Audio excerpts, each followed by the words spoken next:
সব ছাত্রীদের শুভেচ্ছা জানিয়ে আরেকটি ক্লাস দিচ্ছি। সেকেন্ড ইয়ারের মেয়েরা, আজকে তোমাদের আমি চ্যাপ্টার 5-এর 27-28 পাঠ নিয়ে আলোচনা করব। এই শিক্ষণফল, এই পাঠ শেষে তোমরা যা করতে পারবে সেটা হচ্ছে অ্যালগরিদম তৈরি করতে পারবে, ফ্লোচার্ট তৈরি করতে পারবে, প্রোগ্রাম তৈরি করতে পারবে। উপরের সিরিজটির দিকে তাকালে আমরা কি বুঝতে পারতেছি?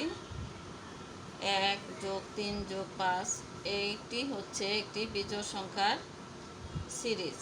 এই বিজোড় সংখ্যার যোগফল আমরা বের করব। অ্যালগরিদম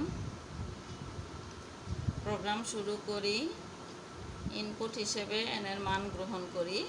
যদি n এর মান দেওয়া না থাকে,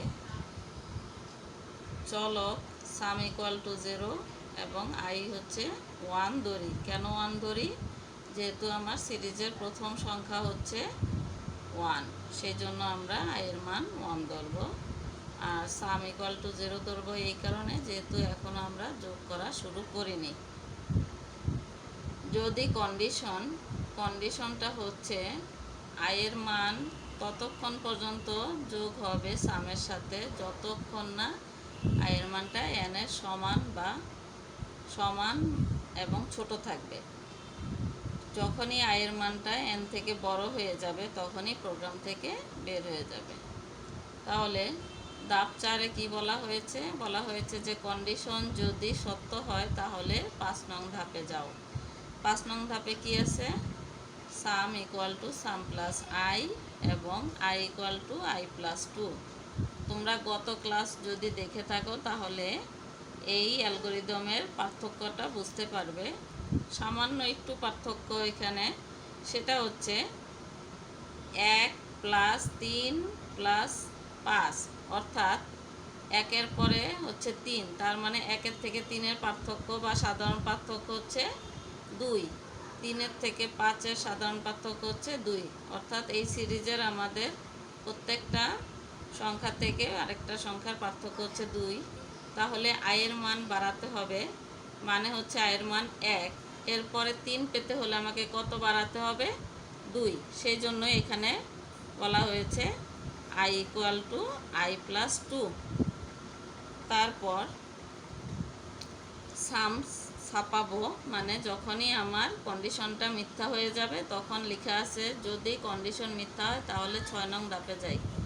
যখনই i এর মানটা n থেকে বড় হয়ে যাবে তখনই আমরা ফলাফল ছাপায়ে প্রোগ্রাম থেকে বের হয়ে যাব।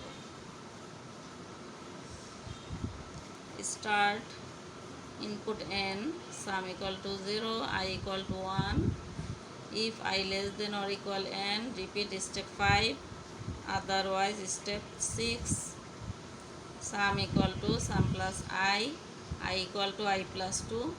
এই অ্যালগরিদমটা পুরা ইংলিশে করা, তোমরা বাংলা অথবা ইংলিশ যেটা তোমাদের ভালো লাগে সেটাই তোমরা আয়ত্তে আনবে। ফ্লোচার্টটাও আগের মতোই, সামান্য একটু চেঞ্জ হয়েছে। এখানে একটু দেখো তোমরা, যেই জায়গাটা চেঞ্জ হলো সেটা হচ্ছে i = i + 2, এইটুকুই এই ফ্লোচার্টে চেঞ্জ আসছে, বাকিটা পুরাটাই আগের মতো। এখন আমরা সি প্রোগ্রাম করব। ইনক্লুড stdio, ইনক্লুড conio, দুটি হেডার ফাইল আমরা এখানে ইনক্লুড করেছি। ইন্ট মেইন ফাংশনে ঢুকলাম, তারপরে একটি সেকেন্ড ব্র্যাকেট। এইটি হচ্ছে একটি ফাংশন, যেটা হচ্ছে যে স্ক্রিনে আমরা প্রোগ্রামটা করব সেই স্ক্রিনটা ক্লিয়ার করার একটি ফাংশন। clr, এরপরে হচ্ছে একটি সেমিকোলন। এরপর গেলাম হচ্ছে ভেরিয়েবল ডিক্লারেশন এবং টাইপ। এখানে ইন্ট i, n এবং সাম তিনটি ভেরিয়েবল নিয়েছি। ইন্ট i, n এবং সাম তিনটি ভেরিয়েবল আমাদের এখানে আছে। স্ক্যানএফ করব হচ্ছে যার মান আমাকে দিতে হবে, যেহেতু এই সিরিজের n এর মান দেওয়া নেই তাই এই n এর মান আমাকে দিতে হবে। কেন দিতে হবে? আমরা জানি না যে 1, 3, 5 এভাবে কত পর্যন্ত যোগ করব। অবশ্যই একটা সীমা আছে, সেই সীমাটাই হচ্ছে n।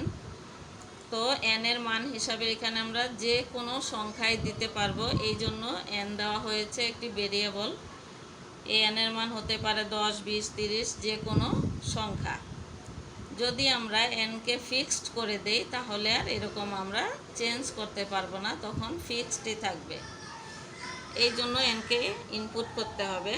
ইনপুট করার কমান্ড হচ্ছে সি ভাষায় স্ক্যানএফ %d&n, অর্থাৎ এটা হচ্ছে ফরম্যাট স্পেসিফায়ার। কি স্পেসিফাই করে এখানে? এই ফরম্যাট স্পেসিফায়ার একটি ইন্টিজার টাইপের ডেটা স্পেসিফাই করে। তারপর হচ্ছে সাম ইকুয়াল টু 0, সামকে ডিক্লেয়ার করে দিলাম, সামের মান এখনও 0 আছে। তারপর আমরা ফর লুপে ঢুকলাম। ফর লুপে কি আছে? ফর লুপের ফরম্যাট আমরা বই অথবা খাতায় লিখে সামনে বসে নিয়ে এটি দেখব, যাতে আমাদের বুঝতে সুবিধা হয়। For i equal to 1, i less than or equal n, i equal to i plus 2, some equal to some plus i, অর্থাৎ i এর মান 1, i যতক্ষণ n থেকে ছোট বা n এর সমান থাকবে ততক্ষণ এই যোগের প্রক্রিয়াটা চলবে। তারপর যেহেতু এটি বিজোড় সংখ্যার একটি সিরিজ 2 করে বাড়াতে হবে, সেই জন্য i equal to i plus 2। এরপর হচ্ছে ফর লুপের বডি এখান থেকে শুরু, সেখানে একটি সেকেন্ড ব্র্যাকেট পরে সাম equal to some plus i, অর্থাৎ যোগ করো সামের সাথে i এর মান। এইভাবে যোগ করবে কতক্ষণ? যতক্ষণ i এর মানটা n এর থেকে ছোট থাকবে বা সমান হবে ততক্ষণ। যখনই i n থেকে বড় হয়ে যাবে তখন printf summation equal to %d, সাম, অর্থাৎ সামেশন এই কথাটা প্রিন্ট করবে। এটা হচ্ছে ফলাফল প্রিন্ট করার একটি কমান্ড। ইকুয়াল টু %d, এটা হচ্ছে ফরম্যাট স্পেসিফায়ার। এখানে আরেকটি ব্যবহার করা হয়েছে এই কারণে যে ফলাফলটা আমরা পাবো, মানে সামটা পাবো ফাইনাল, সেটার মানটা অবশ্যই ইন্টিজার টাইপের হবে, সেই জন্য এখানে %d ব্যবহার করা হয়েছে। তারপর গেটস ক্যারেক্টার, আর এরপর হচ্ছে রিটার্ন 0। এই দিয়ে আমরা এই প্রোগ্রামটা শেষ করব। আর এই প্রোগ্রামটি করা হয়েছে ফর লুপ ব্যবহার করে। এরপর আমরা আরও একই প্রোগ্রাম আরও 2টি ফরম্যাটে দেখব। সেই একই জিনিস দেখো, এখানে সম্পূর্ণটাই এক, তবে এইখানে i এর মানটা আগেই স্পেসিফাই করে দিতে হয়। এবং সাম তো আমরা জানি, আগের প্রোগ্রামেও সাম ইকুয়াল টু 0 দিয়েছিলাম। তারপর হোয়াইলে যাব, হোয়াইলে গিয়ে কন্ডিশনটা দিব, হোয়াইলের সাথে কন্ডিশনটা থাকবে, বাট এখানে কোনো সেমিকোলন হবে না। এরপর হোয়াইলের বডি শুরু একটি সেকেন্ড ব্র্যাকেট দিয়ে, তারপর যে কাজটি করতে হবে সাম equal to some plus i, মানে আইকে সামের সাথে যোগ করো।